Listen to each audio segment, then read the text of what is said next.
Test ODI হেরে এবার টি-20 series বাঁচাতে দ্বিতীয় টি-20তে মাঠে নামেন বাংলাদেশ। টস জিতে ফিল্ডিংয়ের সিদ্ধান্ত নেন শ্রীলঙ্কা। সিরিজ বাঁচাতে দুই ওপেনার তানজিদ তামিম ও পারভেজ হোসেন ইমন আসেন। দলীয় 5 রানে গোল্ডেন ডাক মেরে ফেরেন ইমন। তৃতীয় ব্যাটার হিসেবে আসেন কাপ্তান লিটন দাস। দলীয় 7 রানে মাত্র 5 রান করে ফেরেন অন্য ওপেনার তানজিদ তামিম। চতুর্থ ব্যাটার হিসেবে আসেন তাওহিদ হৃদয়। মাত্র 7 রানে 2 উইকেট হারানোর পর হাল ধরেন এই দুই ব্যাটার। খেলতে থাকেন দেখে শুনে, দুজনে করেন 70 রানের জুটি।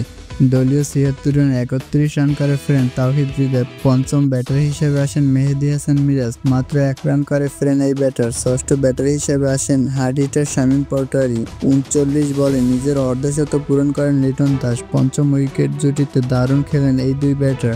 দলীয় 55 রানে 76 রান করে ফেরেন লিটন দাস। খেলেন 50 বল। ক্রিজে আসেন জাকির আলী অনিক। টানা 2টা রান আউটে 50 মিস করেন শামীম পাটোয়ারি। 20 ওভারে বাংলাদেশ তোলে 177 রান।